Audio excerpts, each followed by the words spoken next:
kita coba jawab ini ya. Pertanyaan dari orang-orang ini. Reski, Pak Ahok mau nyalon jadi presiden nggak nih?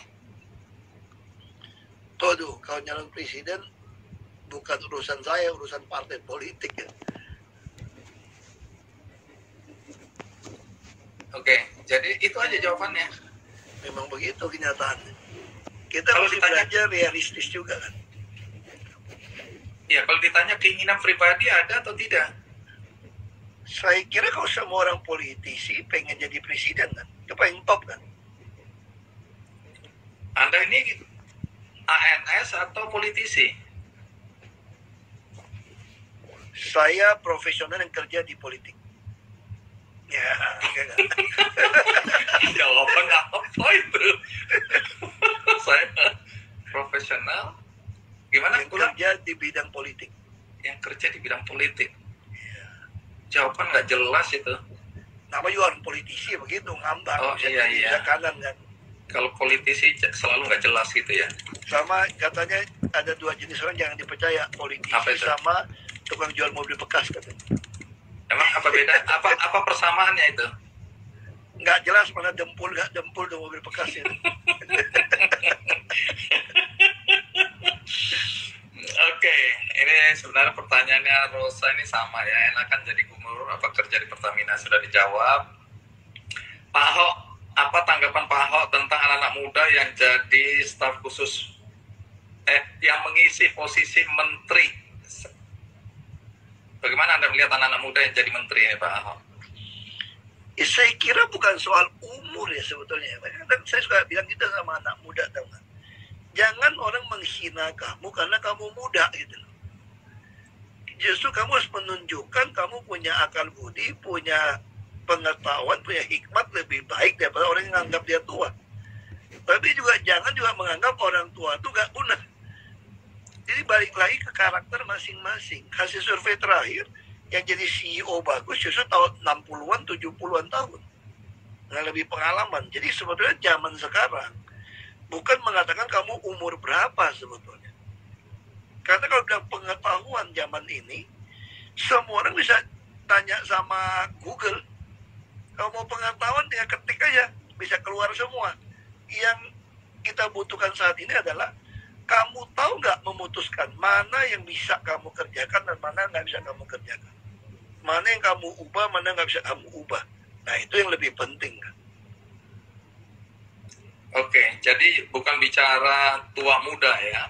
Iya, orang muda juga belum tentu Anda lebih hebat, yang tua juga belum tentu lebih hebat. Nah, persoalannya sekarang adalah dengan informasi begitu banyak, begitu cepat, Anda bisa nggak memilah dan memutuskan mana yang mau dilakukan. Ya bukan soal umur sekarang sebenarnya. Soal Anda punya wisdom untuk mengatakan mana yes or no. Itu yang penting. Dan Anda punya keberanian berdiri ketika tahu ini kebenaran. Kamu berani nggak berdiri untuk kebenaran, keadilan, dan kejujuran? Banyak orang hari ini dengan situasi sosmed begitu besar, kita mulai hidup mengimpress other gitu loh. Itu yang bahaya, saya katakan. Ya, kita hidup ini bukan pencitraan. Anda harus berani berbuat apa saja dan berani bisa jelaskan kenapa Anda pilih. Hari ini kita sering dibuat takut. Saya kalau pilih A, takut apa kata orang. Pilih B, apa kata orang. Padahal hasil survei, orang yang mau on his dying bed ya, mau meninggal itu, ditanya, apa yang kamu sesali? Saya paling sesali itu umumnya nih hasil survei itu, kata satu perawat. Ya, saya pernah dengar cerita orang lah. Yang paling sesali itu dia tidak melakukan apa yang ingin dia lakukan dalam hidup ini. Dia berusaha untuk hidup supaya orang senang. Ya orang kau benci sama kamu mau jungkir balik juga dia benci. Ya gak ada gunanya juga gitu kan.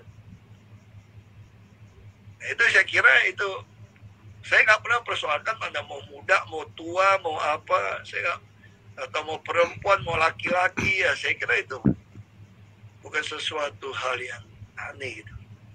Oke, menarik sekali ya. Nggak ada dikotomi tua muda, laki perempuan ya. Tapi pemikiran apalagi yang ada menganggap perempuan itu otaknya setengah, kurang gitu kan, itu konyol gitu menurut saya gitu ya. Sama laki-laki atau perempuan. Oke, ini lompat-lompat nggak apa-apa ya Pak Ahok ya, namanya pertanyaan kan nggak bisa urut ya. Kalau di KKND kan saya mengurutnya supaya alurnya itu nyambung. Kalau di live Instagram ini nggak bisa nyambung Pak Ahok, lompat-lompat ini.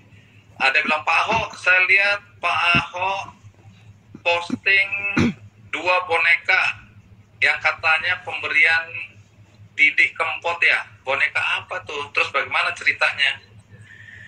Ya itu dulu waktu kita kampanye kan jual cari dana ya. Nah yang merancang itu boneka segala macam itu Didik Kempot almarhum yang bikin. Ya waktu beliau meninggal ya kita posting gitu lah. Ingat beliau waktu itu. Emang kenal dekat gitu? Enggak dekat sekali, tapi kita tahu gitu kan dia dekat Pak Jokowi ya. Oke.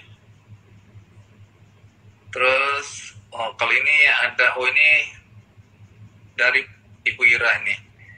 Pak Ahok, terima kasih karena dulu bantu Yayasan Kasih Anak Kanker. Sekarang sudah bagus tempatnya. Terus, kalau punya CSR Pertamina untuk bantu rumah singgah di Aceh, Bandar Lampung, dan Samarinda boleh juga. Masih ingat bantu anak-anak kanker? Ya saya ketemu waktu itu di acara nonton atau apa yang ketemu beliau terus ngomong kalau yang soal itu sih silakan ajukan saja ke corporate secretary-nya Pertamina ya. Dia bisa, mereka punya tim yang bisa mengkaji langsung gitu. Saya nggak terlibat tapi bisa kirim saja. Tugas saya kan meratakan lapangan tanding, mengawasi supaya tidak terjadi penyimpangan itu kan. Tugas Komut kan begitu. Kita bukan eksekutor di situ, hanya mengawasi dan memberi saran.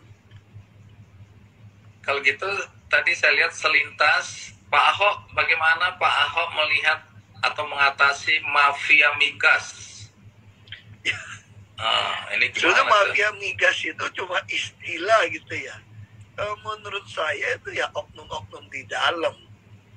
Banyak sekali kontrak tidak dibuat jangka panjang. Padahal kan kita gini kan, sebagai konsumen yang besar bangsa Indonesia, harusnya kita mempunyai bargaining gitu kan, ada tawar-menawarnya dong. Saya kan customer besar ini gitu loh. Kalau saya customer besar, saya ada pelanggan yang besar, saya bisa neken dong supplier pemasok saya. Saya bisa minta yang jangka panjang kontraknya, harganya yang lebih murah. Nah itu yang tidak pernah kita lakukan. Kita selama ini belinya yang mahal, jualnya murah. Wah ini nggak sesuai prinsip ekonomi. Orang di mana lagi murah kita beli kok, lagi mahal kita jual. Ini terbalik-balik ini. Nah kita lagi selesaikan nih restrukturisasi. Kita turunkan ke subholding. Kita harapkan nanti rakyat, pegawai Pertamina bisa ikut beli saham, supaya bisa ikut pelototin. Kalau sekarang enggak, suka-suka kita kan. Ya kalau Dewan Komisarisnya yang mau ngawasin, kalau cuma setahun syaratnya cuma masuk 3 kali rapat, itu mah ngulang komut baru melulu. Kalau kita tiap minggu rapat aja masih bisa kecolongan. Karena terlalu besar, ratusan dia punya anak perusahaan, cucu perusahaan. Dan ketika dipanggil cucu perusahaan, dia jawabnya enteng aja. Kenapa kamu invest sekian ratus, hilang berapa puluh juta dolar? Dia jawabnya enteng aja. Kami nggak perlu minta izin komisaris utama kok. Waduh. Untung gue udah lulus Mako, kalau kan gue tipu kalau dulu. Gitu gue. Jangan, nanti masuk Mako lagi. Oke, jadi seperti itu kondisinya ya. Oke, pertanyaan berikutnya nih dari Pauline Budianto. Setelah melewati segala perkara ini, gimana sih cara menang dari keinginan untuk membela diri saat difitnah? Bagaimana bisa tahan untuk tidak memberi klarifikasi? Jadi ini kan Anda sudah masuk Makobrimob, ditahan lah kira-kira. Ada nggak keinginan untuk klarifikasi ya, untuk pembenaran diri? Sebetulnya tuh gini loh nggak, kalau pengalaman saya, kenapa saya kayak itu mau diundang TV ngomong segala macam ya? Karena gini, Kalau orang yang benci saya atau salah paham sama saya mau jelasin sama Tuhan di samping saya pun dia nggak terima. Dia nggak memandang lu klarifikasi, dia mandang lu menjelek-jelekkan orang. Tapi sebaliknya kalau pendukung saya, nggak perlu saya jelasin juga, langsung dia tahu saya benar. Karena dia lihat karakter saya nggak berubah kan. Sebenarnya gampang kalau mau nuduh orang gitu. Kita mesti lihat rekam jejaknya dulu, dia seperti apa gitu. Ya kan? Kan bisa kelihatan gitu loh. Misalnya contoh, saya tuduh Kick Andy. Wah, ini Andi Noyani playboy, ganti-ganti cewek. Lu bisa sebutin lah cewek-ceweknya gitu kan. Kalau berarti bukan, berarti dia memang model istri. Ikatan suami atau istri gitu loh. Kenapa contohnya itu ya, kan banyak contoh lain itu. Ya karena gue sengaja yang ngerjain. Tapi tadi langsung nyekak gue. Orang lagi stres. Datang.